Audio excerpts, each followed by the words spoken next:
बिस्मिल्लाहिर्रहमानिर्रहीम, अस्सलाम वालेकुम। मैं समर अब्बास आपको अपने चैनल पर खुशामदीद कहूँगा। आज नाज़रीन कुछ बड़ी ही दिलचस्प और बड़ी अहम खबरें हैं जो कि आप तक पहुँचानी हैं। एक तो जनाब तहरीक इंसाफ हैरानकुन तौर पर ख्वाजा आसिफ की हमदर्द बन गई है। ये क्या हुआ माजरा? ख्वाजा आसिफ को धमकियाँ आई हैं जनरल बाजवा और जनरल फैज़ की तरफ से, जनरल बाजवा या जनरल फैज़ की तरफ से। ये माजरा क्या है, इस पर मैं डिटेल्स आपसे शेयर करूँगा। और नाज़रीन सुप्रीम कोर्ट ऑफ पाकिस्तान के जजेस की मुद्दत मुलाजमत में क्या तोसी की जा रही है, इसका मकसद क्या है, एक बड़ा दावा सामने आया है तहरीक इंसाफ के सीनियर रहनुमा की जानिब से। और नाज़रीन इसके अलावा बात करेंगे इलेक्शन कमीशन के डबल स्टैंडर्ड्स के हवाले से कि तहरीक इंसाफ का इंट्रा पार्टी इलेक्शन हुए काफ़ी टाइम दोबारा से हो गया है, लेकिन PTI को सर्टिफिकेट जारी नहीं किया गया, अभी तक उसके इंट्रा पार्टी इलेक्शन को एक्सेप्ट नहीं किया गया। किसी को ने कोई खबर सुनी हो, देखा हो कि तहरीक इंसाफ पार्लियामेंटेरियन जो खटक साहब वाली पार्टी थी उसका इंट्रा पार्टी इलेक्शन हुआ हो? नहीं सुनी ना। लेकिन उसके इंट्रा पार्टी इलेक्शन को दुरुस्त करार देते हुए इलेक्शन कमीशन ने सर्टिफिकेट जारी कर दिए। महमूद खान ने चेयरमैन बन गए PTI पार्लियामेंटेरियन के। अच्छा जनाब, इमरान रियाज के बारे से एक अच्छी खबर है, उनकी स्क्रीन पर वापसी हो रही है और कब हो रही है आपको बताएंगे। और अली मीन गंडापुर को के नाकाबिल ज़मानत फ़ौरन गिरफ्तारी जारी किए जाने के मामले पर तहरीक के साथ बड़ा सख्त रद्द-ए-अमल जो है वो दिखाया है, शो किया है। और फिर जुल्फ़ी बुखारी के वाले से सनम जावेद के कागजात नामजदगी के ऊपर, जो मैं डबल स्टैंडर्ड्स की बात कर रहा हूँ इलेक्शन कमीशन के, इनके नॉमिनेशन पेपर्स के ऊपर फिर एतराज़ आ गया है। और जनाब मामला जो अगला है वो है जनाब बैरिस्टर सैफ और अज़मा बुखारी में एक झड़प हुई है, एक बड़े अहम मामले पर एक मुकालमा हुआ है, और वो है इमरान खान के पंजाब की जेल से खैबर पख्तूनख्वा मुंतकिल किए जाने के ऊपर एक बहस है कि KP की जेल में मुंतकिल कर दिया जाए। फिर जनाब शेर मरवत जो है, क्या उन्होंने मरीम नवाज़ को क्लियर कर दिया है इल्ज़ाम से? उस पर यू टर्न ले लिया है कि मरीम नवाज़ ने उनके ऊपर कातलाना हमला करवाने के लिए कोई सुपारी दे रखी है। इस पर बात होगी इस वीडियो में, इन तमाम खबरों को हम कवर करेंगे। उससे पहले आपसे रिक्वेस्ट है कि अगर आपने अब तक मेरे चैनल को सब्सक्राइब नहीं किया हुआ तो चैनल को सब्सक्राइब जरूर कर लें, वीडियो पसंद आए तो उसको लाइक करें और बेल आइकन जरूर प्रेस करें। अच्छा जनाब, सबसे पहले ज़रा जो मामला है ख्वाजा आसिफ वाला, ये बड़ा इंपॉर्टेंट है। पाकिस्तान तहरीक इंसाफ वैसे तो ख्वाजा आसिफ के वाले से बड़ी एक सख्त राय रखती है, बड़ी सख्त तहरीक इंसाफ की जो है वो ओपिनियन होती है ख्वाजा आसिफ को लेकर। ख्वाजा आसिफ की भी तहरीक इंसाफ के वाइस वर्सा बड़ी सख्त उनके बारे में ओपिनियन होती है। तो ख्वाजा आसिफ ने परसों एक बयान दिया जी कि जनरल फैज़ हमीद, जनरल बाजवा और इमरान खान को तलब किया जाना चाहिए पार्लियामेंट में, और इस वाले से वो करारदाद भी लेकर आएंगे कि उन्हें तलब करके उनसे पूछा जाए जो उन्होंने पाकिस्तान में अफगानिस्तान से दहशतगर्दों को वापस लाया।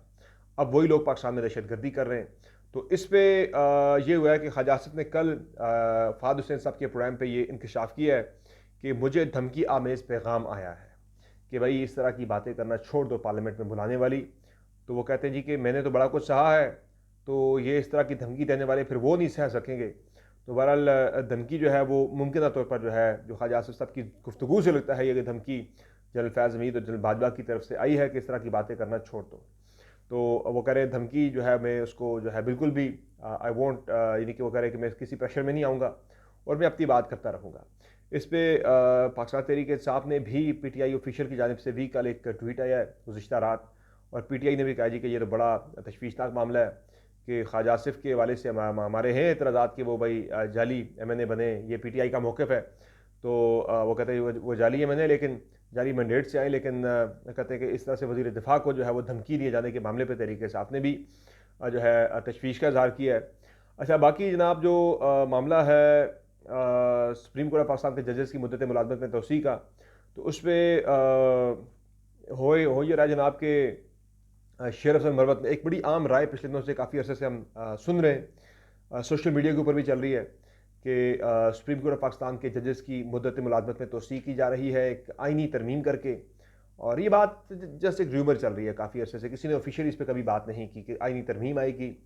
और वैसे भी 2 तिहाई हुकूमत को मिल चुकी है और चीफ जस्टिस की मुद्दत मुलाजमत में तोसी कर दी जाएगी, चूँकि अब वो अक्टूबर में रिटायर हो रहे हैं। ये सोशल मीडिया पर चल रही हैं, मुख्तलिफ र्यूमर्स चल रही हैं। तो उस पर कल शेर अफजल मरवत ने जो है ऑफिशियली, यानी पहली मतलब हमने किसी सियासतदान के मुँह से ये सुना है ऑफिशियली, तो शेर अफजल मरवत ने यह कहा जनाब कि बिल्कुल ये हो रहा है और एक आइनी तरमीम लाई जा रही है जिसके तहत सुप्रीम कोर्ट ऑफ पाकिस्तान के जजेस की मुद्दत मुलाजमत को बढ़ा के 65 से 68 किया जा रहा है, 65 साल से 68 साल किया जा रहा है। और हाई कोर्ट के जजेस की मुद्दत मुलाजमत को 62 से बढ़ा के जो है वो 65 किया जा रहा है। तो उन्होंने कहा ये बड़ी ज़्यादती है, ये बड़ी नाइंसाफ़ी है नए रिक्रूट होने वाले जजेस के वाले से, कि वो भी ज़ाहिर है सुप्रीम कोर्ट ऑफ पाकिस्तान का जज बनना चाहते हैं, वो भी हाई कोर्ट का जज बनना चाहते हैं, लेकिन ऊपर अगर मुद्दत मुलाजमत जो है वो 65 साल और रिटायरमेंट की जो है वो 68 ईयर्स कर दी जाएगी, तो नीचे भर्ती होने वाले को बहुत ही तवील इंतज़ार करना पड़ेगा वहाँ तक पहुँचने के लिए। तो ये कहना था शेर अफसर मरवत का, उन्होंने ये दावा किया कि ये आईनी तरमीम आने वाली अगले चंद दिनों में। तो वो जो सोशल मीडिया पे एक बहस थी, अब वो एक ऑफिशियल सूरत हाल वो इख्तियार करने जा रही है।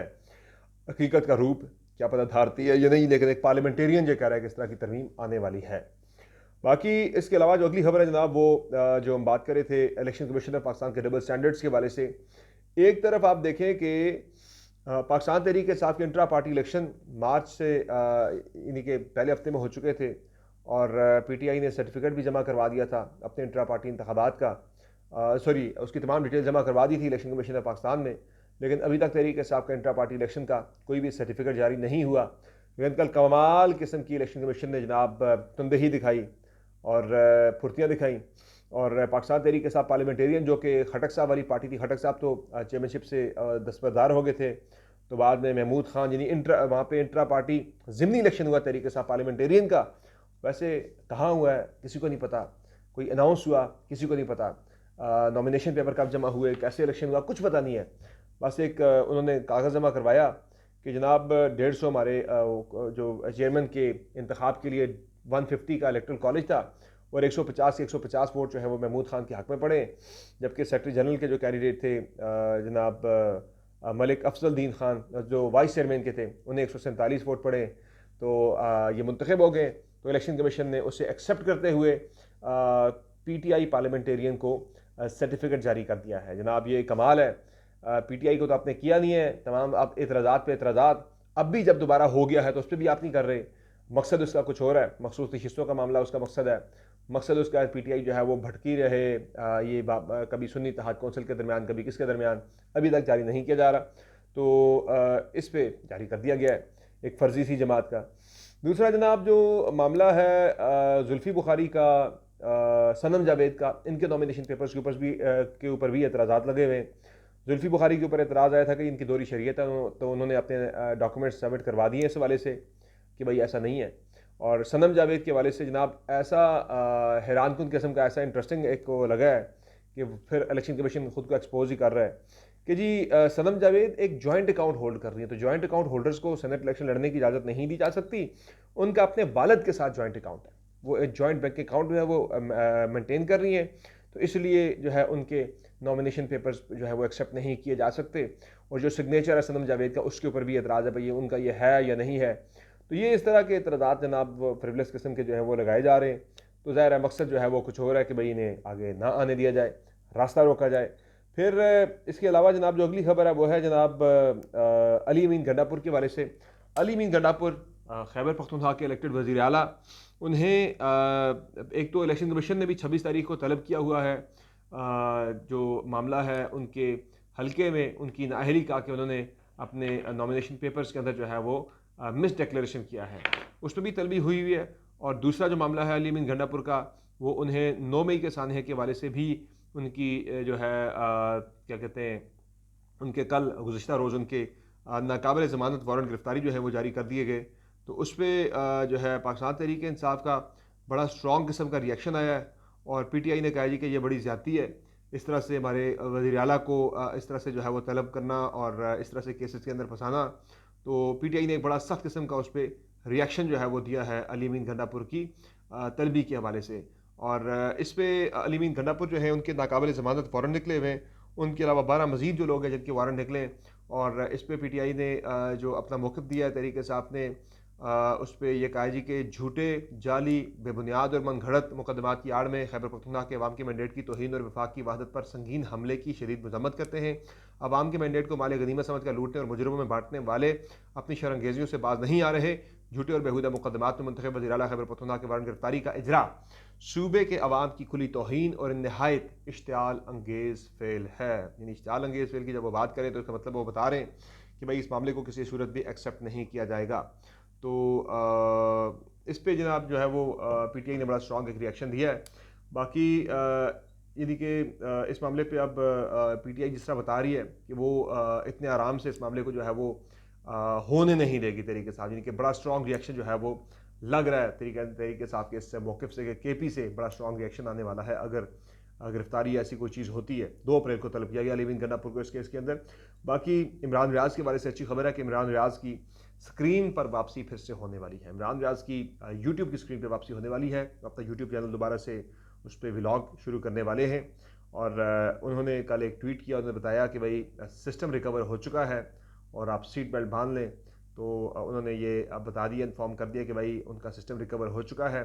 वो यूट्यूब चैनल उनका फिर से शुरू होने वाला है। वो अपनी व्लॉगिंग जो है वो फिर से स्टार्ट कर रहे हैं। तो एक अच्छा एडिशन है व्लॉगिंग में। वंस अगेन उन्हें दोबारा से मिस किया जा रहा था। एक लंबी ब्रेक के बाद जब वो दोबारा से आए थे, तो दोबारा से जब वो गिरफ्तार हुए तो मिस किया जा रहा था इमरान रियाज खान को। तो अब दोबारा से उनकी यूट्यूब पे व्लॉग करने के लिए दोबारा से वो उनकी एंट्री हो रही है। तो ये एक बड़ी अच्छी एक चीज़ है उनके चाहने वालों के लिए। फिर जनाब कल बैरिस्टर सैफ ने एक टॉन्ट मारा, एक ताना मारा पंजाब की हुकूमत को कि भाई आप अगर इमरान खान की सिक्योरिटी नहीं कर सकते तो आप ऐसा करें, आप उन्हें खैबर पख्तूनख्वा गवर्नमेंट के हवाले कर दें, हमारे पास बड़ी जेल है, हम उन्हें यहाँ रख लेंगे। तो आपने सिर्फ इमरान खान के नाम के ऊपर आपने बाकी अपने जेल के अंदर कैदियों को भी आपने अजियत में डाला हुआ है, आप उन्हें मुलाकातें नहीं करने दे रहे। तो आपकी जो तरजीहात हैं वो कुछ हो रहे हैं। तो उस पर फिर उन्होंने कहा जी कि अगर आप इतना ही मुश्किल हो रहा है, अगर आपको इमरान खान की वैसे भी जान को ख़तरा है वहाँ पे, आप उनसे सिक्योरिटी आप दे नहीं पा रहे, अपने बाकी कैदियों को तकलीफ में डाला, तो आप हमें दे दें, हम केपी की किसी जेल में रख लेते हैं, तो यहाँ वो महफूज रहेंगे। तो उस पर फिर अज़मा बुखारी ने जो है बैरिस्टर सैफ को जवाब दिया और उन्होंने कहा जी कि कोई ऐसा मसला नहीं है, उनकी सिक्योरिटी के वाले से कोई ऐसा इशू नहीं है। तो आप जो है वो अपने वहाँ पे मामला देखें, करप्शन में डूबा हुआ अपना सूबा है। और चूँकि बैरिस्टर साहब ने मरीम नवाज़ को भी हिट किया था, उन्होंने कहा कि मरीम नवाज़ बेहतरीन काम कर रही हैं, तो लोग उसकी भरपूर तारीफ़ कर रहे हैं। तो इस पर ज़रा एक नोक झोंक जो है वो सोशल मीडिया पे देखने को मिली है बैरिस्टर सैफ और अज़मा बुखारी के दरमियान। फिर जनाब अब नून लीग ने भी फिर से एक मीडिया स्ट्रेटजी कमेटी को ज़रा बहाल करने का फ़ैसला किया है, क्योंकि मीडिया फेयर्स के ऊपर नून लीग ज़रा अभी तक इतने मरबूत अंदाज में आगे उनकी गवर्नमेंट जो है वो मामला को नहीं बढ़ा पा रही थी। मरियम औरंगज़ेब पंजाब में सीनियर वज़ीर बन चुकी हैं, वो दीगर पोर्टफोलियोज़ को देख रही हैं। तो कल रात एक तर्जुमानों का इजलास हुआ था जिसमें शहबाज शरीफ ने ये इजलास चेयर किया था। इसमें मरियम नवाज़, अज़मा बुखारी और बाकी भी इसमें जो मुस्लिम लीग नून के जो स्पोक्स पर्सनस हैं वो इस मीटिंग में शरीक हुए थे।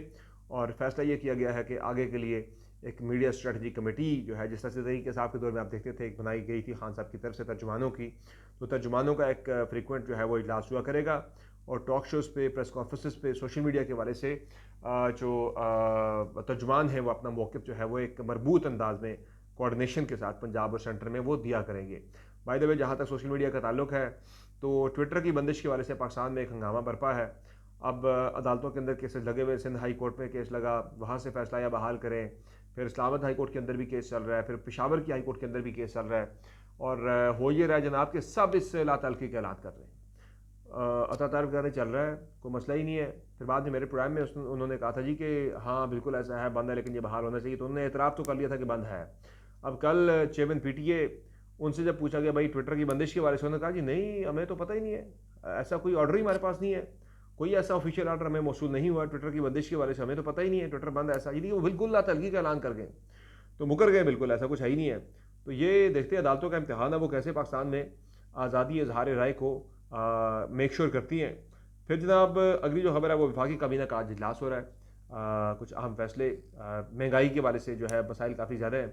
IMF प्रोग्राम में भी चूँकि हम दोबारा से हमारा वो हो गया है, अप्रूव कर दिया उन्होंने, मामला तय पा गए, तो अप्रूव भी हो जाएगा एक दो रोज़ में। तो मुश्किल के बारे से आप फैसले किए जाएंगे। फिर शेरी बाज़ारी ने अपना नाम ECL से निकालने की दरख्वास्त जो है वो बाज़ाब्ता तौर पर जमा करवा दी है, तो उस पर भी आज समाअत होनी है इस्लामाबाद हाई कोर्ट में। और फिर जनाब शेर अफजल मरवत के बारे से जो था, कल जंग ने रिपोर्ट किया, जियो ने रिपोर्ट किया कि शेर अफजल मरवत जो है वो मरीम नवाज़ पर लगाए गए इल्ज़ामात से पीछे हट गए। उन्होंने यू टर्न ले लिया कि जो उन्होंने पहले मरीम नवाज़ को नॉमिनेट किया था, अब उन्होंने मरीम नवाज़ को एक्सोनरेट कर दिया कि भाई मरीम नवाज़ इस उनके कत्ल की जो साजिश की जा रही है, जो पैसे दिए जा रहे हैं, उसमें वो मुलव्वस नहीं है। तो शेर अफजल मरवत ने कल वाज़ेह किया, कह रहे ना भाई ऐसा कुछ भी नहीं है, मैं अभी भी अपने बयान के ऊपर डटा हुआ, मैंने तो उनके खिलाफ FIR के इंदराज की मैंने दरखास्त दी हुई है। उन्होंने कहा जी जियो जंग ने गलत खबर चलाई है, मैं उन्हें इस पर भेजूँगा, सू करूँगा मैं इस मामले पर, मैं अपने इल्ज़ामात के ऊपर जो मैंने मौक़िफ़ इख्तियार किया है वो उस पर मैं अभी तक कायम और दायम हूँ। तो दैट्स ऑल फॉर टुडे। इंशाअल्लाह अगली वीडियो में फिर आपसे मुलाकात होगी, इजाज़त दीजिए, अल्लाह ने के बाद।